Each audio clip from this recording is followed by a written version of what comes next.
Hi all, this is Tuesday morning. First of all, Muharram wishes to one and all. Subscribe ചെയ്തിട്ടുള്ള എല്ലാവർക്കും പ്രത്യേകം wishes അറിയിക്കുന്നു.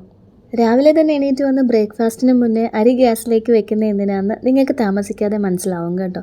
മുഹറം അല്ലേ, എന്തെങ്കിലും സ്പെഷ്യലായിട്ട് ഉണ്ടാക്കണ്ടേ. നോൺ വെജ് ഒന്നും വാങ്ങിച്ചതും ഇരിപ്പില്ല. ഇവിടെ ആണെങ്കിൽ നല്ല മഴയും, നോൺ വെജ് വാങ്ങിക്കാൻ വിടാനായിട്ട് പറ്റത്തുമില്ല ഇപ്പോഴെങ്ങും. ഇന്നലത്തെ മീൻകറിയിൽ പീസൊന്നും ബാക്കിയില്ലെങ്കിലും അതിൻ്റെ ചാറിന് നല്ല രുചിയായിരുന്നു കേട്ടോ. മീൻ ഫ്രഷ് ആണെങ്കിൽ അത് നമുക്ക് കറിയുടെ ഗ്രേവി എന്നറിയാൻ പറ്റും. അതുകൊണ്ട് ബാക്കി ചാറ് കളയാൻ തോന്നിയില്ല. അതിൽ പിന്നെ 5-6 കുടംപുളിയും കിടപ്പുണ്ട്. കുടംപുളി എൻ്റെ ഒരു വീക്ക്നെസ്സാണ്. നിങ്ങൾ ഇന്നലത്തെ വീഡിയോ ശ്രദ്ധിച്ചിട്ടുണ്ടെങ്കിൽ മനസ്സിലാവും.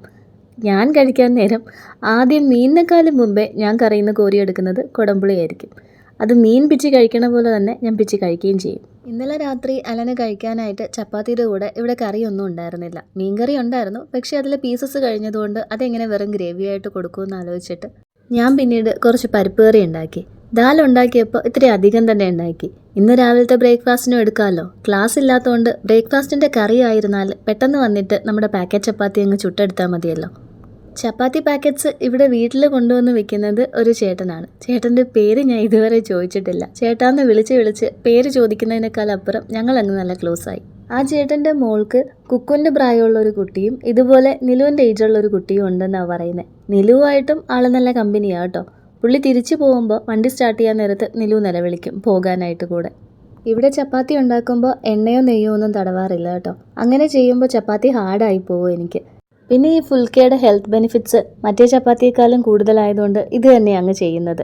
പിന്നെ ഈ ചപ്പാത്തി ഇങ്ങനെ എടുത്ത് തിരിക്കാനായിട്ടുള്ള എക്യുപ്മെൻറ്റ്സൊക്കെ ഇവിടെ പ്ലാസ്റ്റിക്കിലും വുഡനിലും ഒക്കെ ഞാൻ വാങ്ങിച്ച് വെച്ചിട്ടുണ്ടെങ്കിലും നമ്മൾ ഈ തടപിടിക്കുന്ന സാധനത്തിൻ്റെ ബാക്ക് കൊണ്ട് ചെയ്യുന്നതാണ് എനിക്ക് എളുപ്പം. കുക്കുസാറിൻ്റെ ഒറിജിനൽ നെയിം നദാൻ എന്നാണ് കേട്ടോ. നദാൻ ജൂഡ് നെറ്റോ. അലൻ ജൂഡ് നെറ്റോയുടെ പുറകിലുള്ള ജൂഡ് നെറ്റോ ആണ് ഞങ്ങളുടെ 3 പേരുടെയും പേരിന് പിന്നാലെ ചേർത്തേക്കുന്നത്. കുക്കുവിന് 8 വയസ്സാവും ഈ സെപ്റ്റംബറിൽ. എനിക്ക് 24 വയസ്സ് കഴിഞ്ഞ് പിറ്റേ മാസം ആദ്യത്തെ ദിവസമാണ് കുക്കു ജനിച്ചത്, സെപ്റ്റംബർ 1. 2015 ഡിസംബർ 31 ഞങ്ങളുടെ മാരേജ്. ഞങ്ങൾക്ക് 2 പേർക്കും തീരെ മെച്യൂരിറ്റി ആയിട്ടില്ലാത്ത സമയം തന്നെ പറയാം. കല്യാണം കഴിഞ്ഞ ഉടനെ എനിക്ക് പ്രഗ്നൻ്റ് ആവാൻ വല്ലാത്ത ഈഗർനെസ് ആയിരുന്നു, ആ ഒരു എക്സ്പീരിയൻസ് എങ്ങനെയാണെന്ന് അറിയാനായിട്ട്. അതുകൊണ്ട് തന്നെ നെക്സ്റ്റ് മന്ത് പീരീഡ്സ് ഒന്ന് ഡിലേ ആയപ്പോഴേക്ക് ഞാനൊരു 2-3 കിറ്റ് വാങ്ങിച്ച് ടെസ്റ്റിംഗ് അങ്ങ് തുടങ്ങി. ജാനുവരി 25 ഞാൻ പ്രഗ്നൻ്റ് ആണെന്ന് അറിയുന്നത്. ആദ്യം വേഗമായിട്ടൊരു ലൈനാണ് വന്നത്, പക്ഷേ രണ്ടാമത്തേതിൽ നല്ല അടിപൊളിയായിട്ട് നല്ല നിറത്തിൽ 2 ലൈൻ വന്നിരുന്നു. ഇവിടെ ആണെങ്കിൽ മമ്മി മാത്രമേ ഉണ്ടായിരുന്നുള്ളൂ. ഇപ്പോഴും എനിക്ക് ഓർമ്മയുണ്ട്, ലഞ്ച് കഴിച്ച് കഴിഞ്ഞ് മേളിൽ പോയിട്ടാണ് ഞാൻ രണ്ടാമതൊന്ന് കൺഫേം ചെയ്യാനായിട്ട് ടെസ്റ്റ് ചെയ്യുന്നത്. മമ്മി ചോറ് കഴിച്ചുകൊണ്ടിരിക്കുകയായിരുന്നു. ഞാൻ താഴെ വന്നിട്ട് മമ്മിയോട് ഇതെങ്ങനെ പറയുമെന്ന് കുറേ ആലോചിച്ചിട്ട് നേരെ വന്ന് എന്നിട്ട് പറഞ്ഞു, മമ്മി ആലൻ ജൂനിയർ വരാൻ പോകുന്നുണ്ടെന്ന്. മമ്മി 1 മിനിറ്റ് പോസായി അങ്ങനെ തന്നെ നിന്നു കേട്ടോ. ഈ നമ്മൾ വീഡിയോ ഒക്കെ പ്ലേ ചെയ്യുമ്പോൾ പോസ് ചെയ്യില്ലേ, ആ ഒരു സിറ്റുവേഷൻ. പക്ഷെ പിന്നെ പെട്ടെന്ന് ചോറൊക്കെ കഴിച്ച് കൺഗ്രാറ്റ്സ് ഒക്കെ പറഞ്ഞിട്ട് പുള്ളിക്കാരി ഓടിച്ചാടിപ്പോയി കുറേ പഴംപൊരിയും പിന്നെ എന്തൊക്കെയോ പലഹാരങ്ങളും അന്നുണ്ടാക്കിയായിരുന്നു. ചേച്ചി അപ്പോൾ പുലിച്ചെറിയിലെ ഒരു വീട്ടിലായിരുന്നു താമസം. അതേ കോമ്പൗണ്ടിൽ തന്നെ ഡാഡിയുടെ ഒരു പെങ്ങൾ സിബിൾ ആൻറ്റിയും താമസിച്ചിരുന്നു. ആ കോമ്പൗണ്ടിൽ 2 വീടാണ്. ആൻറ്റിയുടെ മക്കൾ ഒരാൾ അമേരിക്കയിലും ഒരാൾ ചെന്നൈയിലും സെറ്റിൽഡാണ്. ആൻറ്റിയുടെ മരണശേഷമാണ് ആ വീട് ഡാഡ് മേടിക്കുന്നത്. അങ്ങനെ വൈകുന്നേരത്ത് ഞങ്ങൾ ഈ ഉണ്ടാക്കിയ സാധനങ്ങളെല്ലാം എടുത്ത് നേരെ പുലിച്ചെറിയിലേക്ക് വിട്ടു. അന്ന് എന്തോ കാര്യത്തിന് പൊടിച്ചാൻറ്റി അവിടെ ഉണ്ടായിരുന്നു, ഡാഡയുടെ മറ്റൊരു പെങ്ങൾ. ആലൻ ആ സമയത്ത് മംഗലാപുരത്തായിരുന്നു. അവിടെ ഡൈവ് ടെക് എന്നൊരു കമ്പനിയിൽ ഡൈവറായിട്ട് ജോലി ചെയ്തുകൊണ്ടിരിക്കുകയായിരുന്നു. ഞാനിത് എങ്ങനെ പറയുമെന്നൊക്കെ കുറേ ആലോചിച്ചിട്ട് ഗൂഗിളിൽ തപ്പിപ്പിടിച്ചിട്ട് ബാക്കിൽ ഓക്സിജൻ സിലിണ്ടറൊക്കെ ആയിട്ട് സ്കൂബ ഡൈവിങ്ങിന് ഒരു കൊച്ചിനെയും കൊണ്ടുപോകുന്ന ഒരപ്പൻ്റെ പടം. അപ്പനാണോ എന്ന് തന്നെ എനിക്കറിയത്തില്ല. ഒരു കൊച്ചിനെയും കൊണ്ട് ഒരാളെ ഡൈവ് ചെയ്യാൻ പോകുന്നത്. അത് ബാക്ക് സൈഡിൽ നിന്നെടുത്ത പോലത്തെ ഒരു ഫോട്ടോ ആയിരുന്നു. ആ ഫോട്ടോ വാട്സാപ്പിൽ മെസ്സേജായിട്ട് അയച്ചിട്ട് കുറേ നേരം കാത്തിരുന്നിട്ടും ആൾ കാണാത്തതുകൊണ്ട് ഞാൻ പിന്നെ വിളി തുടങ്ങി. അങ്ങനെ വിളിച്ച് പറഞ്ഞാണ് ഞെട്ടിച്ചത്. ഇത്ര പെട്ടെന്നോ എന്നായിരുന്നു ആദ്യം ചോദിച്ചത്. ചെറുമക്കളിൽ ആദ്യത്തെ ആൾ പ്രഗ്നൻ്റ് ആയതിൻ്റെ സന്തോഷമായിരുന്നു ലില്ലിയമ്മച്ചിക്കും അപ്പച്ചനും ഒക്കെ. അപ്പച്ചൻ അന്ന് ജീവിച്ചിരിപ്പുണ്ടായിരുന്നു കേട്ടോ, എൻ്റെ പപ്പയുടെ പപ്പ. പിന്നെ ആ സാറ്റർഡേ തന്നെ അലൻ മംഗലാപുരത്ത് നിന്ന് വന്നു. ഞങ്ങൾ ഹോസ്പിറ്റലിൽ പോയി കൺഫേം ചെയ്തിട്ട് ലഡ്ഡു ഒക്കെ ആയിട്ട് എല്ലാവരെയും പോയി കണ്ടു. അങ്ങനെ ചാടിത്തുള്ളി നടന്ന ഞാൻ 2ാമത്തെ ആഴ്ചയായപ്പോഴേക്ക് വീണു എന്ന് വെച്ചാൽ ഉഗ്രൻ പനി. എനിക്ക് കുക്കുവിൻ്റെ ഡെലിവറി ടൈമിൽ ഫുള്ള് യൂറിനറി ഇൻഫെക്ഷൻ ഉണ്ടായിരുന്നു. ഛർദിൽ കാരണം വെള്ളം കുടിക്കാൻ പറ്റാത്തതായിരുന്നു ഒരു റീസൺ. HG, അതായത് ഞാൻ ഇന്നലെ പറഞ്ഞ ഹൈപ്പറെമിസിസ് ഗ്രാവിഡാരം ഇല്ലായിരുന്നു, അതായത് നോഷിയയുടെ ആ ഒരു എക്സ്ട്രീം സ്റ്റേറ്റ് അത്രയ്ക്കും ഇല്ല. രാവിലെയൊക്കെ എനിക്ക് എന്തെങ്കിലുമൊക്കെ കഴിക്കാൻ പറ്റും, പക്ഷേ വൈകുന്നേരം 4 മണി കഴിഞ്ഞാൽ ഞാൻ ഛർദിൽ തുടങ്ങുമായിരുന്നു. ഇവിടുന്ന് കിറ്റ് മേടിക്കാൻ പോകാനുള്ള ചമ്മലും കൊണ്ട് ഞാൻ അപ്പുറത്ത് പോയി കണ്ണമോനെയും കൊണ്ടിട്ടാണ് പ്രഗ്നൻസി കിറ്റ് മേടിക്കാൻ പോയത്. പിന്നെ അവനെ വിളിച്ചു പറയും, എടാ എനിക്ക് 2 പൊറോട്ട വാങ്ങിക്കൊണ്ടുവരുമോ, തട്ടുദോശ വാങ്ങിക്കൊണ്ടുവരുമോ എന്നൊക്കെ. ആലൻ ഇല്ലായിരുന്നല്ലോ. ഒരു കൊതിക്ക് എല്ലാം വാങ്ങി വൈകുന്നേരം ഇതുമായിട്ട് കഴിക്കാനിരിക്കുമെങ്കിലും ഛർദ്ദിക്കും കേട്ടോ. വൈകുന്നേരം ഭയങ്കര പാടായിരുന്നു. അപ്പോൾ എന്നോട് എല്ലാവരും പറഞ്ഞു ഇത് പെൺകുട്ടിയാവുന്നതുകൊണ്ടാണ് വൈകുന്നേരം ഛർദ്ദിക്കുന്നതെന്ന്. അന്ന് പിന്നെ നമുക്കിതിനെയൊന്നും കുറിച്ച് വലിയ അറിവുമില്ല. അമ്മൂമ്മമാരൊക്കെ പറയുന്നതാണ് നമുക്ക് ഏറ്റവും വലിയ കാര്യവും. അതുകൊണ്ട് ഞങ്ങളും ഏതാണ്ട് ഉറപ്പിച്ചു ഇത് പെൺകുഞ്ഞാണെന്ന്. നതാശ എന്ന പേരും കണ്ടുവച്ചിരുന്നു. ഇവിടെ കൊല്ലത്ത് നമ്മുടെ ഉപാസന ഹോസ്പിറ്റലിൽ ദീപ്തി പ്രേമായിരുന്നു ചേച്ചിയുടെ ഗൈനക്കോളജിസ്റ്റ്. ആ സമയത്ത് എന്തിനും ഏതിനും ഞാൻ ചേച്ചിയുടെ അഡ്വൈസായിരുന്നു എടുക്കുന്നത്. അത് അപ്പോഴും അതെ ഇപ്പോഴും അതെ. ചേച്ചി പറഞ്ഞതനുസരിച്ച് ഞങ്ങളും ആ ഡോക്ടറിനെ പോയാണ് കണ്ടത്. ഡോക്ടർ വീട്ടിലാണ് കൺസൾട്ടേഷൻ. അത് വീടാണോ എന്തോ, എന്തായാലും ആശ്രാമത്തൊരിടത്താണ് ഡോക്ടർ ഇരിക്കുന്നത്, ഹോസ്പിറ്റലിലല്ല. സർജറിയും ഡെലിവറിയൊക്കെ ഡോക്ടർ ഹോസ്പിറ്റലിൽ നോക്കുമെങ്കിലും ചെക്കപ്പും കാര്യങ്ങളുമൊക്കെ അവിടെയാണ് നോക്കുന്നത്. അവിടെയാകുമ്പോൾ സ്കാനിങ്ങിനൊന്നും നമുക്ക് പുറത്ത് പോകണ്ട കേട്ടോ. ആ റൂമിൽ തന്നെ എല്ലാത്തിനും ഉള്ള സെറ്റപ്പ് ഉണ്ട്. ഡോക്ടർ അപ്പം തന്നെ മോണിറ്ററിൽ നോക്കിയിട്ട് കാര്യങ്ങൾ അനലൈസ് ചെയ്യും. നമ്മൾ പോയി ഒരിടത്തുനിന്ന് റിപ്പോർട്ടും കൊണ്ട് തിരിച്ചു വരേണ്ട താമസം അവിടെ ഇല്ല. ഓരോ മാസവും എങ്ങനെയൊക്കെയോ ആണ് ഞാൻ തള്ളി നീക്കിയത്. നമ്മുടെ ആ ഒരു എക്സൈറ്റ്മെൻറ്റ് ഭയങ്കരമായിരിക്കുമല്ലോ ആദ്യത്തെ കുട്ടിയെന്ന് പറയുമ്പോൾ. പിന്നെ ഈ കിട്ടുന്ന റിപ്പോർട്ടൊക്കെ ഗൂഗിളിൽ വെച്ച് തിരിച്ചും മറിച്ചും ഹരിച്ചും ഗുണിച്ചും ഒക്കെ നോക്കിയപ്പോഴും പെൺകുട്ടിയായിരിക്കും എന്നുള്ളതിനാണ് പോസിബിലിറ്റി കൂടുതൽ. ആ സമയത്തും ഇന്നലെ ഞാൻ പറഞ്ഞ പോലെ ഉച്ചയ്ക്ക് സ്കൂളിൽ നിന്ന് വന്നിട്ട് ലില്ലിയമ്മച്ചിയുടെ അടുത്ത് പോയിട്ടാണ് ഞാൻ ചോറ് കഴിച്ചുകൊണ്ടിരുന്നത്. ഇതുപോലെ കറിച്ചട്ടിയിലിട്ട് നല്ല ചൂട് ചോറ് അമ്മച്ചി എനിക്ക് വാരിത്തരും. അത് ഛർദ്ദിക്കാറുമില്ലായിരുന്നു. ഛർദ്ദിൽ മുഴുവൻ ആ ടൈമിൽ വൈകുന്നേരമായിരുന്നു. സ്കൂൾ വിട്ട് വീട്ടിലെത്തിയാൽ പെട്ടെന്ന് കിടന്ന് ഉറങ്ങാൻ നോക്കും. ഉറങ്ങുകയാണെങ്കിൽ ഛർദ്ദിക്കില്ലല്ലോ. മാക്സിമം ആ ഒരു ഉറക്കം രാത്രി 7:30-8 മണി വരെ ഉറങ്ങും. എന്നിട്ട് എണീക്കുമ്പോൾ പക്ഷെ ഛർദ്ദിച്ചും തുടങ്ങും. പിന്നെ ഞാൻ നന്നായിട്ട് മെലിയാൻ തുടങ്ങി കേട്ടോ. ഛർദ്ദിക്കുന്ന കാരണം ഞാൻ വെള്ളം കുടിക്കാറില്ലായിരുന്നു. വെള്ളം കുടിച്ചാൽ എനിക്ക് അപ്പോഴേ ഛർദ്ദിൽ വരും. നമ്മൾ ഈ സ്കാനിങ്ങിനൊക്കെ ചെന്നിരിക്കുമ്പോൾ അവർ ഒരുപാട് വെള്ളം കുടിക്കാൻ പറയും. വെള്ളം കുടിച്ചാലാണ് എനിക്ക് ഏറ്റവും ഛർദ്ദിക്കാൻ വന്നുകൊണ്ടിരുന്നത്. വെള്ളം കുടിച്ച് വയറ് നിറച്ചിട്ട് ടോയ്ലറ്റിൽ പോകാനായിട്ട് നമുക്ക് തോന്നുന്ന എൻഡിൽ വേണം നമ്മൾ പോയി സ്കാൻ ചെയ്യാമെന്നാണ് അവർ പറയുന്നത്. അങ്ങനെ അത് കറക്റ്റായിട്ട് എങ്ങാണ്ട് കിട്ടുകയുള്ളൂ. അത് നിങ്ങൾക്കറിയായിരിക്കും. അപ്പോഴും ഞാൻ ഇതുപോലെ പോയി ഛർദ്ദിക്കും. ബാത്റൂമിൽ പോയി ഛർദ്ദിക്കും. ഛർദ്ദിച്ചിട്ടുണ്ടെങ്കിൽ ഇനിയും വെള്ളം കുടിക്കണമെന്ന് പറയും. ബ്ലാഡർ നിറഞ്ഞിരുന്നാൽ മാത്രമേ അവർ സ്കാനിങ്ങിന് വിളിക്കുകയുള്ളൂ. അത് ഈ ആദ്യത്തെ 3 months ആണ് കേട്ടോ. അങ്ങനെ നമ്മുടെ ഈ ബ്ലാഡർ ഫുള്ളായിരുന്നാലേ ഈ അൾട്രാസൗണ്ട് റേസ് ഉണ്ടല്ലോ അത് യൂട്രസിലോട്ടും പിന്നെ പെൽവിക് ഓർഗൻസിലോട്ടും ഒക്കെ അങ്ങ് ഡീപ്പായിട്ട് എത്തത്തുള്ളൂ എന്നാണ് പറയുന്നത്. ചെക്കപ്പിന് പോകുന്നത് ഒരു വലിയ ജോലി തന്നെയായി. രാവിലെ പോയാൽ വൈകുന്നേരം 5-5:30 മണിയാവും നമ്മൾ തിരിച്ചെത്താനായിട്ട്. ഡോക്ടർക്ക് അത്ര പേഷ്യൻസും ഉണ്ടായിരുന്നു അവിടെ. പിന്നെ മമ്മി തന്നെ എന്നോട് പറഞ്ഞു വീട്ടിൽ നിൽക്കണമെങ്കിൽ പോയി നിന്നോന്ന്. നമ്മൾ കല്യാണം കഴിഞ്ഞ് ഇങ്ങോട്ട് വന്നിട്ടല്ലേ ഉള്ളൂ. December 31st കല്യാണം, January 25th പ്രഗ്നൻ്റ് ആണെന്ന് അറിയുകയും ചെയ്തു. February ഒക്കെ ഛർദ്ദിൽ തുടങ്ങുകയും ചെയ്തു. അപ്പോൾ പിന്നെ വീട്ടിൽ നിൽക്കുന്നതല്ലേ കുറച്ചുകൂടെ കംഫർട്ടബിൾ എന്ന് പറഞ്ഞിട്ട് ഞാൻ പെട്ടിയും കിടക്കൊക്കെ ആയിട്ട് നേരെ വീട്ടിൽ പോയി. അമ്മയും ലില്ലിയമ്മച്ചിയും മേതുകുട്ടി ആൻറ്റിയും എല്ലാവരും കുഞ്ഞാ അത് കഴിക്കുക ഇത് കഴിച്ച് നോക്കുക എന്നൊക്കെ പറഞ്ഞിട്ട് ഈ മെലിഞ്ഞുണങ്ങിയ എന്നെ പുഷ്ടിപ്പെടുത്താനായിട്ട് അങ്ങനെ ഇങ്ങനെ കയ്യിൽ കിട്ടുന്ന ഡിഷസ് എല്ലാം ഉണ്ടാക്കി കൊണ്ടുവരും. ആലൻ ലീവിന് വരുമ്പോഴേക്ക് ഞാൻ അവിടെ നിന്ന് ഇവിടെ വന്ന് നിൽക്കും. പിന്നെയും ഞാൻ തിരിച്ച് അവിടെ പോകും. പിന്നെ 7ാം മാസത്തിലാണ് പോയത്. അതും ഇവിടെ വലിയൊരു ആഘോഷമായിരുന്നു. ചെറുമക്കളിൽ ആദ്യത്തെ ആളാണല്ലോ ഞാൻ. ലില്ലിയമ്മച്ചിയും ചെല്ലമ്മാൻ്റെയും എല്ലാവരും കൂടെ ഒരുപാട് അച്ചപ്പവും മടക്കും ഡയമണ്ടും അങ്ങനെ കുറേ സാധനങ്ങളൊക്കെ പൊരിച്ചുണ്ടാക്കി 3-4 കൊട്ടയില്ലായിരുന്നു, ബേസ്ബോൾ ബോക്സസ് ആയിരുന്നു. 7 കൂട്ടം പലഹാരങ്ങളും ഒക്കെ ആയിട്ട് വന്ന് 7ാം മാസത്തിൽ കൊണ്ടുപോയി. ആ ഒരു 7th month ഒക്കെ കഴിഞ്ഞപ്പോഴേക്ക് ഛർദിലൊക്കെ ഒന്ന് സൈഡായെന്നല്ല, നിലുവിൻ്റെ പ്രഗ്നൻസി വെച്ച് നോക്കുകയാണെങ്കിൽ പിന്നെ എനിക്ക് അധികം ഛർദിൽ ഉണ്ടായിട്ടേ ഇല്ല. പിന്നെ വാരി വലിച്ച് കഴിക്കാൻ തുടങ്ങി. ആ സമയത്ത് അപ്പവും ബീഫ് കറിയും വേണമെന്നായിരുന്നു ഏറ്റവും വലിയ കൊതി. പിന്നെ പാതിരാത്രി പറ്റുമ്പോഴൊക്കെ ഞാൻ അലനെയും കുത്തിപ്പൊക്കി ഞങ്ങൾ ഇതും തപ്പിപ്പോവും. കൊല്ലത്ത് ചിന്നക്കടയിൽ ഒരു സലീം ഹോട്ടലുണ്ട്. അവിടെ രാത്രിയും ഇത് അവൈലബിൾ ആയിരിക്കും. അവിടെയൊക്കെ പോയി കഴിച്ചിട്ട് വരും. അങ്ങനെ ഇരുന്നപ്പോഴായിരുന്നു പാറുക്കുട്ടിയുടെ മാമോദീസ. ലില്ലിയമ്മച്ചിയുടെ ഒരു സഹോദരിയാണ് മേരിക്കുട്ടി ആൻറ്റി. മേരിക്കുട്ടി ആൻറ്റിയുടെ മോൻ്റെ മോളാണ് പാറുക്കുട്ടി. പാറുക്കുട്ടിയുടെ മാമോദീസയ്ക്കാണെങ്കിൽ വൈകുന്നേരത്ത് അപ്പവും ഇറച്ചിക്കറിയായിരുന്നു. നല്ല ലാവിഷായിട്ട് ഞാൻ അവിടെ പോയി കഴിച്ചു ആ രാത്രി. ഇത് 8th month ആണ് കേട്ടോ. തിരിച്ചു വന്നപ്പോഴേക്ക് കിടക്കാൻ പറ്റുന്നില്ല. വയറുവേദനയും എന്തൊക്കെയോ അസ്വസ്ഥതയൊക്കെ. ഞാൻ എണീറ്റ് ഛർദ്ദിച്ചു. പിന്നെ ആലൻ താഴെ പോയിട്ട് ഞങ്ങളുടെ വീട്ടിൻ്റെ മേളത്തെ ബെഡ്റൂമിലാണ് അന്ന് ഞങ്ങൾ കിടന്നത്. അതൊക്കെ ക്ലീൻ ചെയ്യാനായിട്ട് താഴെ നിന്ന് സാധനങ്ങളൊക്കെ എടുക്കുന്നുണ്ട്. അപ്പോൾ അമ്മ എണീറ്റു. അമ്മയും കയറി മേലെ വന്നു. എനിക്ക് വയറുവേദന എടുക്കുന്നുവെന്നും പറഞ്ഞ് നേരെ ടോയ്ലറ്റിൽ കയറി.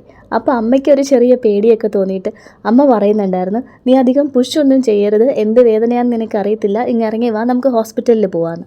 ഏതായാലും പ്രത്യേകിച്ചൊന്നും നടക്കാതെ ടോയ്ലറ്റിലൊക്കെ പോയി കഴിഞ്ഞപ്പോൾ ഞാൻ വിചാരിച്ചു ചിലപ്പോൾ ഇതിനായിരിക്കും ആ വേദന തോന്നിയതെന്ന് ഓർത്തിട്ട് ഞാൻ പിന്നെയും വന്നു കിടന്നു. പിറ്റേ ദിവസം രാവിലെ തൊട്ട് അനക്കമില്ല കുഞ്ഞിന്. ഞാൻ അവിടെ ഇവിടെയൊക്കെ കൈവച്ച് നോക്കുന്നു, കുറേ നേരം അങ്ങോട്ടും ഇങ്ങോട്ടും നടക്കുന്നു, പക്ഷെ ആരോടും പറഞ്ഞില്ല കേട്ടോ. അന്നിതിത്ര വലിയൊരു ഇഷ്യൂ ആണെന്ന് എനിക്കറിയത്തുമില്ലായിരുന്നു. ഒരു 11:30 കഴിഞ്ഞപ്പോൾ ഉള്ളിൽ ചെറിയൊരു പേടി തോന്നിയിട്ട് ഞാൻ മേലെ പോയിരുന്ന് ഗൂഗിൾ ചെയ്തു. അപ്പോൾ ദേ ഒരു ലോഡ് പേടിപ്പിക്കുന്ന സംഭവങ്ങൾ. 7-ാം മാസം കഴിഞ്ഞാൽ നമ്മൾ അനക്കം എപ്പോഴും ശ്രദ്ധിക്കണം. അനക്കത്തിൽ എന്തെങ്കിലും വേരിയേഷൻ വന്നു കഴിഞ്ഞാൽ ഉടനെ ഡോക്ടറിനെ കാണണം. ഇത്ര അവേഴ്സിനുള്ളിൽ ഇത്ര ടൈം അനങ്ങണം. അപ്പോൾ അതൊക്കെ വെച്ച് നോക്കിയപ്പോൾ കുഞ്ഞ് ഇതുവരെ അനങ്ങിയിട്ടേ ഇല്ല. അങ്ങനെ ഞാൻ പിന്നെ പെട്ടെന്ന് ആലനെ വിളിച്ചിട്ട് ഞങ്ങൾ നേരെ ദീപ്തി പ്രേമിൻ്റെ അടുത്തേക്ക് പോയി. സിസ്റ്റേഴ്സിനോട് കാര്യം പറഞ്ഞപ്പോൾ ഞങ്ങളെ പെട്ടെന്ന് അകത്ത് കയറ്റി വിട്ടു.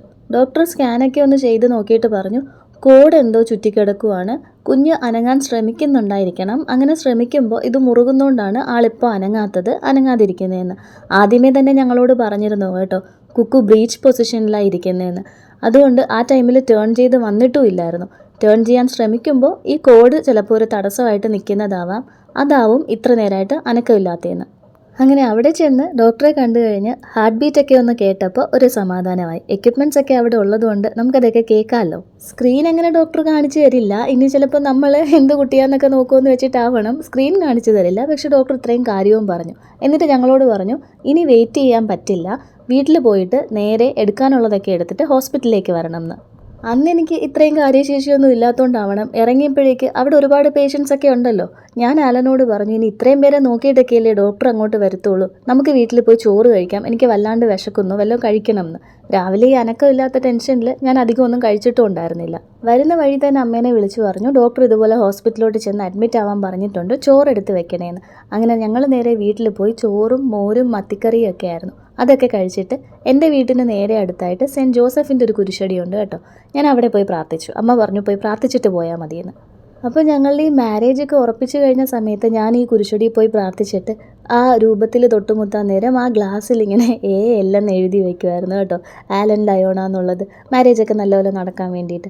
അപ്പോൾ ഞാൻ അന്ന് പോയിട്ട് എല്ലാം എഴുതിയിട്ട് ഇപ്പുറത്തൊരു ക്വസ്റ്റ്യൻ മാർക്കൊക്കെ ഇട്ടിട്ട് ഉള്ളിലുള്ള ആഗ്രഹം പോലെ പറഞ്ഞു, എനിക്കൊരു ആൺകുട്ടിയെ തരണേ. എല്ലാവരും പെൺകുട്ടി എന്നാണ് പറയുന്നത്, പെൺകുട്ടിയാണെങ്കിലും ഓക്കെയാണ്, പക്ഷേ എനിക്കൊരു ആൺകുഞ്ഞിനെ വേണം എന്നൊക്കെ പറഞ്ഞിട്ട് ഞാൻ തിരിച്ച് വീട്ടിലേക്ക് വന്നു. 2-3 ദിവസം മുമ്പേ തന്നെ ഞാൻ ഈ പറഞ്ഞല്ലോ പാറുക്കുട്ടിയുടെ മാമോദീസാന്ന്. പാറുക്കുട്ടിയുടെ ഡെലിവറിയൊക്കെ ബെൻസിയ ഹോസ്പിറ്റലിലായിരുന്നു. അവിടെ ഹോസ്പിറ്റലിൽ ചേച്ചീനെയും മോളെയും കാണാൻ പോയിട്ട് ഇറങ്ങിയപ്പോൾ, നിങ്ങൾ കൊല്ലത്തുള്ളവരാണെങ്കിൽ അറിയാൻ പറ്റും, ഈ ബെൻസിക ഹോസ്പിറ്റലിന് ഫ്രണ്ടിലായിട്ട് ഒരുപാട് കടകളുണ്ട്. അവിടെ ഈ കുട്ടി ഉടുപ്പും പിന്നെ മറ്റേ ബാസ്ക്കറ്റും ബേബി ബെഡ്സും ഒക്കെ ഇരിപ്പുണ്ടാകും. ഞാനങ്ങനെ അവിടെ പോയിട്ട് കുറച്ച് സാധനങ്ങളൊക്കെ വാങ്ങിച്ചായിരുന്നു കേട്ടോ. അന്നത് കൊണ്ടുവന്നപ്പോൾ അമ്മയും ലില്ലിയമ്മച്ചിയൊക്കെ വഴക്ക് പറയുകയും ചെയ്തു, ഇങ്ങനെ കുഞ്ഞുങ്ങൾക്ക് നേരത്തെ മേടിക്കരുതെന്നൊക്കെ പറഞ്ഞിട്ട്. പക്ഷേ ഇപ്പം അതൊരു ട്രെൻഡാണ് ഈ നഴ്സറിയൊക്കെ സെറ്റ് ചെയ്ത് വെക്കുന്നത്. അങ്ങനെ ഈ സാധനങ്ങളൊക്കെ ഇവിടെ എടുത്തിരുന്നത് കൊണ്ട് ഞങ്ങളിതൊക്കെ വണ്ടിയിലാക്കി നേരെ ഹോസ്പിറ്റലിലേക്ക് ചെന്നു. അവിടെ നമ്മളോട് ലേബർ റൂമിലേക്ക് ചെല്ലാനാണ് കേട്ടോ പറഞ്ഞത്. അവിടെ ചെന്ന് സിസ്റ്റേഴ്സിനോട് പേര് പറഞ്ഞപ്പോഴത്തേക്ക് അവരെന്നെ കുറേ ചീത്ത പറഞ്ഞു. ഇവിടെ ഡോക്ടർ ഇത്ര നേരം വെയിറ്റ് ചെയ്തു, ഇങ്ങനെ ഒരു എമർജൻസി ആയതുകൊണ്ടല്ലേ ഡോക്ടർ നിങ്ങളോട് പെട്ടെന്ന് ഹോസ്പിറ്റലിലേക്ക് വാ എന്ന് പറഞ്ഞ്, നിങ്ങൾ ഇത്ര നേരം എവിടെ പോയിരുന്നു എന്നൊക്കെ ചോദിച്ചിട്ട് ഒത്തിരി വഴക്ക് കേട്ടു ഞങ്ങൾക്ക് 2 പേർക്ക്. അങ്ങനെ എന്നോട് അവിടെ കയറി കിടക്കാനൊക്കെ പറഞ്ഞു. ഡ്രസ്സൊക്കെ ചേഞ്ച് ചെയ്തു. നമ്മൾ ഫ്രണ്ട് ബട്ടണുള്ള ഡ്രസ്സ് ഇടണമല്ലോ, അതൊക്കെ ഇട്ട് ഞാൻ അവിടെ കിടന്നപ്പോഴേക്ക് അവർ ഡോക്ടറിനെ വിളിച്ചു. ഡോക്ടർ വന്നിട്ട് പറഞ്ഞു, എനിക്കറിയാം നിങ്ങൾക്ക് അത്ര ഏജ് ഒന്നുമില്ല, ചിലപ്പോൾ നിങ്ങൾക്ക് അറിയാഞ്ഞിട്ടാവും, പക്ഷേ ഞാൻ പറഞ്ഞില്ലേ നേരെ ഹോസ്പിറ്റലിലോട്ട് വാന്ന്. അപ്പോൾ ഞാൻ ഡോക്ടറോട് പറഞ്ഞു, ഡോക്ടർ അവിടെ പേഷ്യൻസ് ഒക്കെ ഇരുന്നുകൊണ്ട്, ഇല്ല നമ്മൾ എമർജൻസി കേസസ് ആണെങ്കിൽ ബാക്കി മാറ്റി വെച്ചിട്ടല്ലേ ഹോസ്പിറ്റലിൽ വരുന്നത് എന്ന്. പുള്ളിക്കാരി അപ്പം തന്നെ ഹോസ്പിറ്റലിൽ വന്നേക്കുന്നു. ചെക്കപ്പ് ഒക്കെ കഴിഞ്ഞ് കുഞ്ഞിൻ്റെ ലങ്സ് ഡെവലപ്പ് ചെയ്യാനോ മറ്റോ 6 hours ഗ്യാപ്പിൽ ഒരു പർട്ടിക്കുലർ ഇഞ്ചക്ഷൻ എടുക്കണം. അത് വൈകാതിരിക്കാനാണ് ഡോക്ടർ നമ്മളോട് നേരത്തെ വരാൻ പറഞ്ഞത്. അത് വൈകുന്നേരം 3:30 എടുത്തു. പിന്നെ വെളുപ്പിന് 3:30 അത് എടുക്കണം എന്ന് പറഞ്ഞു. നെക്സ്റ്റ് ഡേ വൈകുന്നേരം 3:30 സിസേറിയൻ ഉണ്ടാവുമെന്നും പറഞ്ഞു. അങ്ങനെ ഇഞ്ചക്ഷനൊക്കെ എടുത്തു. പക്ഷേ ഉറക്കം വന്നില്ല. ആ ക്ലോക്കിൽ ഇങ്ങനെ നോക്കി ഞാൻ കിടക്കുകയായിരുന്നു. ഇത്ര അവേഴ്സ് കഴിഞ്ഞാൽ എൻ്റെ കുഞ്ഞ് എൻ്റെ കയ്യിലിരിക്കും. എക്സൈറ്റ്മെൻ്റ് ആയിരുന്നു, ഒടുക്കത്തെ എക്സൈറ്റ്മെൻറ്റ്. രാത്രി 3:30 ആയപ്പോൾ ഞാൻ തന്നെ പോയി ഉറങ്ങിക്കിടന്ന സിസ്റ്റേഴ്സിനെയൊക്കെ വിളിച്ചുണർത്തി. എനിക്ക് ഇഞ്ചക്ഷൻ ഉണ്ട്, അതെടുക്കാൻ ടൈമായെന്നും പറഞ്ഞിട്ട്. ആ ഇഞ്ചക്ഷൻ കഴിഞ്ഞപ്പോൾ ഞാൻ പക്ഷേ നല്ലപോലെ ഉറങ്ങിപ്പോയി കേട്ടോ. പക്ഷേ രാവിലെ എണീറ്റപ്പോഴേക്ക് എന്നെ തട്ടി വിളിച്ചിട്ട് ഷേവ് ചെയ്യണം, പെട്ടെന്ന് റെഡി ആവുമെന്നൊക്കെ പറഞ്ഞു. അപ്പോൾ ഞാൻ പറഞ്ഞു, ഇത് വൈകുന്നേരത്തേക്കല്ലേ എന്ന്. അപ്പോൾ പറഞ്ഞു, ഇല്ല 11 o'clock ഒക്കെ കഴിയുമ്പോഴത്തേക്ക് ചെയ്യും, പെട്ടെന്ന് റെഡി ആവണം എന്ന്. ഞാനങ്ങനെ മുഖമൊക്കെ കഴുകി 2 സൈഡിൽ മുടിയൊക്കെ കെട്ടി റെഡിയായി. പക്ഷേ കത്തീറ്റർ ഇട്ടപ്പോഴേക്ക് ഞാൻ നിലവിളിച്ചു. എനിക്ക് വേദന നന്നായിട്ട് വേദനിച്ചു. അതെന്താണെന്ന് അറിയത്തില്ല. അടങ്ങിക്കിടന്നെങ്കിൽ ചിലപ്പോൾ വേദനിക്കാതിരുന്നേനെ. എന്നിട്ട് എന്നെ ഒരു സ്ട്രക്ചറിൽ കിടത്തിയിട്ട് തിയേറ്ററിലേക്ക് കൊണ്ടുപോയി. അവിടെ വെളിയിൽ ആലനും അമ്മയൊക്കെ ഇരിപ്പുണ്ട്, അതെനിക്ക് കാണാം. അവരുടെ മുന്നിൽ കൂടെ സ്ട്രക്ചർ കൊണ്ടുപോയിട്ട് ലയോണയുടെ ആളാരാന്ന് ചോദിച്ചിട്ട് രണ്ടും അനങ്ങുന്നില്ല. ഇത് വൈകുന്നേരം 3:30 പറഞ്ഞേക്കുന്നത്, ചിലപ്പോൾ അതാണെന്ന് തോന്നുന്നു. അമ്മ പാതി ഉറക്കത്തിലുമായിരുന്നു. അങ്ങനെ ഞാൻ ചരിഞ്ഞു നോക്കിയപ്പോൾ 2 പേരും എന്നെ കണ്ടു, എൻ്റെ കൂടെ വന്നു. അന്ന് അമ്മ അവിടെ നിന്ന് ഭയങ്കര കരച്ചിലായിരുന്നു കേട്ടോ. ലിഫ്റ്റിൽ വീട്ടിൽ കയറിയപ്പോഴും തിയേറ്ററിൽ എത്തിയപ്പോഴും ഒക്കെ അമ്മയ്ക്ക് ഇങ്ങനെ ആദ്യമായിട്ട് ഈ ഓപ്പറേഷൻ തിയേറ്ററും അതൊക്കെ കാണുന്നതിൻ്റെയാണ്. അമ്മയുടെയും മിനി ആൻറ്റിയുടെയൊക്കെ സുഖപ്രസവമായിരുന്നു. സി-സെക്ഷന് തിയേറ്ററിലേക്ക് കൊണ്ടുപോകുന്നതിന് മുമ്പ് നമ്മളെ വേറൊരു റൂമിൽ കൊണ്ടുപോകുമല്ലോ. അവിടെ ചെന്ന് BPയും അതൊക്കെ നോക്കിയിട്ടാണ് നമ്മൾ അങ്ങോട്ട് കൊണ്ടുപോകുന്നത്. ഈ പഠിക്കുന്ന കുട്ടികളിൽ ഒരാൾ കാനുള്ള ഇട്ടിട്ട് കൈ ബൾജ് ചെയ്ത് വന്നിരുന്നു കേട്ടോ. പിന്നെ അത് മാറ്റി വേറെ ഇതൊക്കെ ഇട്ടു തിയേറ്ററിലെത്തി. അങ്ങനെ വളച്ച് നിർത്തിയൊന്നും അല്ല എനിക്ക് നടുവിന് ഇഞ്ചക്ഷൻ എടുത്തത്, അനസ്തേഷ്യയുടെ ഇഞ്ചക്ഷൻ എടുത്തത്. എന്നെ റിലാക്സ്ഡ് ആയിട്ട് ബെഡിലിരിക്കാൻ പറഞ്ഞു. അങ്ങനെ ഇരുത്തിയിട്ടായിരുന്നു ഇഞ്ചക്ഷൻ എടുത്തത്. അങ്ങനെ ഇഞ്ചക്ഷൻ എടുത്ത് കിടന്നു കഴിഞ്ഞപ്പോൾ വയറ്റിലിങ്ങനെ പ്രസ് ചെയ്യുന്നൊരു ഫീലിംഗ് ഉണ്ടായിരുന്നു എന്നേ ഉള്ളൂ. വേറൊന്നും നമ്മൾ അറിയത്തില്ലല്ലോ. കുക്കുവിൻ്റെ കരച്ചിൽ അങ്ങോട്ട് കേട്ടപ്പോൾ ദൈവമേ ഇതിപ്പോൾ ആൺകുട്ടിയാണെന്ന് പറയണേ എന്ന് ഇങ്ങനെ വിചാരിച്ചുകൊണ്ടിരിക്കുകയായിരുന്നു. വിചാരിച്ചതുപോലെ തന്നെ ഡോക്ടർ പറഞ്ഞു ആൺകുട്ടിയാണെന്ന്. ഞാൻ തിരിച്ച് പെട്ടെന്ന് ആണോ എന്ന് ചോദിക്കുന്നതും എനിക്ക് ഓർമ്മയുണ്ട്. മുഖമൊക്കെ അപ്പോൾ കാണിച്ചെങ്കിലും അവൻ്റെ ഐബ്രോസ് മാത്രമേ ഞാൻ ശ്രദ്ധിച്ചോളൂ കേട്ടോ. എനിക്ക് ഐബ്രോസ് കുറവാണ്. ഞാൻ ഐബ്രോസ് നന്നായിട്ട് വരച്ചു കൊടുക്കുന്നതാണ്. ഐബ്രോസ് ഉണ്ടാവണേ എന്ന് ഞാൻ പ്രാർത്ഥിക്കാറുണ്ടായിരുന്നു. ഐബ്രോസ് നല്ല പോലെ ഉണ്ടായിരുന്നു അവന്. സി-സെക്ഷൻ കഴിഞ്ഞിട്ട് നമ്മളെ പോസ്റ്റ് ഓപ്പിൽ കിടത്തുമല്ലോ. അവിടെ നിന്ന് എങ്ങനെയെങ്കിലും റൂമിൽ വന്നാൽ മതി എന്നായിരുന്നു എനിക്ക്. അന്നേരം ആ വേദനയൊന്നും നമ്മൾ അറിഞ്ഞും തുടങ്ങിയില്ല. അങ്ങനെ പോസ്റ്റ് സ്റ്റോപ്പിൽ കിടന്ന് കാത്തിരുന്ന് കുഞ്ഞിൻ്റെ ഇടയ്ക്ക് ഫീഡ് ചെയ്യാൻ കൊണ്ടുവരുമായിരുന്നു. ആ ടൈമിൽ കുഞ്ഞിനെ നല്ലപോലെയൊക്കെ കണ്ട് സന്തോഷമായിരുന്നു കേട്ടോ. ആ ടൈമിൽ വേദനയ്ക്കും അപ്പുറം ആദ്യത്തെ കുഞ്ഞല്ലേ. പിന്നെ അത് കഴിഞ്ഞ് നെക്സ്റ്റ് ഡേ റൂമിലേക്ക് ഷിഫ്റ്റ് ചെയ്യാനായിട്ട് അവരൊരു എണീപ്പിക്കലുണ്ട്. നമ്മൾ എണീറ്റ് അങ്ങോട്ട് നിൽക്കുമ്പോൾ ഒരു ലോഡ് ബ്ലഡ് അങ്ങ് പോകും. നമ്മളോട് അവർ പറയും കേട്ടോ, ചേച്ചി താഴത്തോട്ട് നോക്കല്ലേ പേടിക്കും എന്ന്. എന്നാലും നമുക്ക് അങ്ങനെ നോക്കല്ലേ എന്ന് പറഞ്ഞു കഴിഞ്ഞാൽ നോക്കണം എന്നായിരിക്കുമല്ലോ ഒരു ടെൻഡൻസി. നടക്കാൻ തുടങ്ങിയപ്പോഴല്ലേ ഇത്ര നേരത്തെ സുഖം എന്താണെന്ന് മനസ്സിലായത്. ഒടുക്കത്തെ വേദന. അങ്ങനെ വീൽ ചെയറിൽ എങ്ങനെയൊക്കെയോ റൂമിലെത്തി. ആദ്യത്തെ 2 ഡേയ്സ് ഞാൻ അനങ്ങില്ലായിരുന്നു. എന്നെ ടോയ്ലറ്റിൽ കൊണ്ടുപോകണമെങ്കിൽ അലൻ എടുത്തിട്ട് കൊണ്ടുപോകണമായിരുന്നു. എനിക്ക് നടക്കാനും പറ്റത്തില്ല. നല്ല വേദന. ഞാൻ നല്ലപോലെ നിലവിളിക്കുകയും ചെയ്യുമായിരുന്നു. പക്ഷേ നെക്സ്റ്റ് ഡേ ഉച്ചയ്ക്ക് ഡോക്ടർ വന്നപ്പോഴാണ് എന്താണ് എനിക്കിത്ര പെയിൻ എന്ന് എനിക്ക് മനസ്സിലായത്. ഞാനേ ഈ ഓപ്പറേഷനൊക്കെ കഴിഞ്ഞ് റൂമിലെത്തിയപ്പോഴത്തേക്ക് പതിവ് പോലെ 2 തലകണയൊക്കെ എടുത്ത് വെച്ചിട്ടാണ് കിടന്നത്. ഡോക്ടർ റൂമിലേക്ക് എത്തിയപ്പോഴേക്ക് അവിടെ ഡ്യൂട്ടിയിലുണ്ടായിരുന്ന സകലരെയും വിളിച്ചു. നല്ല ദേഷ്യം മുഖത്ത്. ഇതെന്താ ഇതെന്നും ചോദിച്ച് ആ പില്ലോ ചൂണ്ടിക്കാണിച്ചു. അവരെല്ലാവരും മിണ്ടാതെ നിൽക്കുന്നു. എനിക്കും കാര്യം മനസ്സിലായില്ല. നമ്മൾ ഈ സി-സെക്ഷൻ കഴിഞ്ഞ് വന്നാൽ പില്ലോ വെച്ച് കിടക്കാൻ പാടില്ല. നീണ്ട് നിവർന്ന് വേണം കിടക്കാനായിട്ട്. ആ പില്ലോയുടെ വളവൊക്കെ കൊണ്ട് നമ്മുടെ ഈ ഒട്ടിച്ചിരിക്കുന്ന സംഭവമൊക്കെ അതിനനുസരിച്ച് നിൽക്കും. നമ്മൾ എണീക്കുമ്പോൾ അത് വലിയുകയും ചെയ്യും. അതാണ് എനിക്ക് ഇത്ര പെയിൻ. ആ സിസ്റ്റേഴ്സ് ആരും എന്നോട് പറഞ്ഞില്ല. അവർ തലേന്ന് റൂമിൽ വരുന്നുണ്ടായിരുന്നു, കാന്യൂള മാറ്റി ഇപ്പുറത്തെ കയ്യിലിടുന്നുണ്ടായിരുന്നു, മരുന്ന് തരുന്നുണ്ടായിരുന്നു. പക്ഷേ ആരും പില്ലോ വെക്കാതെ കിടക്ക് എന്നോട് പറഞ്ഞില്ല. ഡോക്ടറാണെങ്കിൽ അവരോട് നന്നായിട്ട് ഷൗട്ട് ചെയ്തു. ഞാൻ എന്ത് ധൈര്യത്തിൽ എൻ്റെ പേഷ്യൻസിനെ ഈ ഹോസ്പിറ്റലിൽ കിടത്തും, നിങ്ങളെ വിശ്വസിച്ചല്ലേ ഇങ്ങോട്ട് വിടുന്നത്, നിങ്ങൾ എന്താ നോക്കാഞ്ഞെന്നൊക്കെ ചോദിച്ച് ഡ്യൂട്ടിയിലുണ്ടായിരുന്നവരെയും അവിടെ നിന്ന പിള്ളേരെയും എല്ലാവരെയും വഴക്ക് പറഞ്ഞു. അതൊക്കെ കൊണ്ട് തന്നെ എൻ്റെ നടുവിൻ്റെ കാര്യത്തിൽ ഒരു തീരുമാനം അന്നേ ആയി. ഈ ഓടിപ്പിടിച്ച് ജോലിയൊക്കെ ചെയ്യുമെങ്കിലും ജോലി ചെയ്യുമ്പോൾ നമുക്കങ്ങനെ പെയിനൊന്നും ഉണ്ടാവത്തില്ല കേട്ടോ. എല്ലാം കഴിഞ്ഞ് നമ്മൾ പോയി കിടക്കുമല്ലോ, ആ സമയത്തൊരു വേദനയുണ്ട്. പിന്നെ ഈ പീരീഡിൻ്റെ ടൈമിലും നടുവ് ഒരു രക്ഷയില്ലാത്ത വേദനയാണ്. ഇത് കേട്ട പാതി കേൾക്കാത്ത പാതി 10-15 ദിവസം വേദിടാന്നൊക്കെ പറഞ്ഞിരുന്നുകൊണ്ടിരുന്ന ലില്ലിയമ്മച്ചി ആ പ്ലാൻ മാറ്റി അത് 60 ദിവസമാക്കി. പിന്നെ ആ സമയത്ത് ഈ ചൂടുവെള്ളം വീഴുമ്പോൾ ഉള്ള ബുദ്ധിമുട്ട് കൊണ്ട് ബാത്റൂമിൽ കയറുമ്പോൾ ഞാൻ ആദ്യം പറയും എനിക്ക് ടോയ്ലറ്റിൽ പോകണം, അത് കഴിഞ്ഞ് അമ്മച്ചിയെ വിളിക്കാമെന്ന്. എന്നിട്ട് നമ്മൾ ടോയ്ലറ്റിൽ പോകുമ്പോൾ കഴുകാനുള്ള ആ ചെറിയ നോബ് വെച്ച് പതുക്കെ വെള്ളം ആ ചൂടുവെള്ളത്തിലേക്ക് ഇറക്കി വിടും. പൈപ്പ് തുറന്നാൽ അവർ കേൾക്കുമല്ലോ, വഴക്കും കിട്ടും. വെള്ളം തണുപ്പിക്കാൻ പാടില്ലല്ലോ.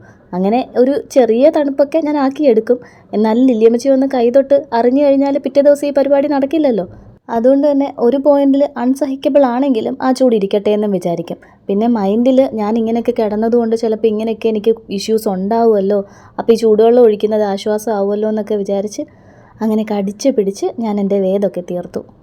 അങ്ങനെ നതാശയ്ക്കായിട്ട് കാത്തിരുന്ന് എനിക്ക് കിട്ടിയ നദാനാണ് എൻ്റെ കുക്കു സാറ്. ആ ടൈമിൽ മറ്റേ മാളൂട്ടി ഫിലിമിലെ ഡയലോഗ് പോലെ നമുക്ക് 2 പേരുണ്ടെങ്കിൽ സ്നേഹമൊക്കെ പകത്തു പോവും, അതുകൊണ്ട് ഒരാൾ മതി എന്നൊക്കെ ഫിക്സ് ചെയ്ത് ഞങ്ങളിത് നിർത്തുന്നതിനെ പറ്റി ഡോക്ടറോട് സംസാരിച്ചു കേട്ടോ. പക്ഷേ നിങ്ങളുടെ ഈ ചെറിയ ഏജിൽ അത് ചെയ്യാൻ പറ്റില്ല, 2 പേരും ചെറുപ്പമാണ് എന്നൊക്കെ ഡോക്ടർ പറഞ്ഞിട്ട് ഞങ്ങൾ കോപ്പർട്ടി ഇടാന്നുള്ള കാര്യം ഫിക്സ് ചെയ്ത് തിരിച്ച് വീട്ടിലേക്ക് പോരുന്നു. ആ കോപ്പർട്ടിയുടെ തിരോധാനത്തിന് പിന്നിൽ ഈ ഇരിക്കുന്ന നിലുവാണ്. ആ സ്റ്റോറി ഞാൻ ഇനിയൊരിക്കൽ ഷെയർ ചെയ്യാം കേട്ടോ. വീഡിയോസ് നിങ്ങൾക്ക് ഇഷ്ടപ്പെടുന്നുണ്ടെങ്കിൽ സബ്സ്ക്രൈബ് ചെയ്ത് സപ്പോർട്ട് ചെയ്യണേ.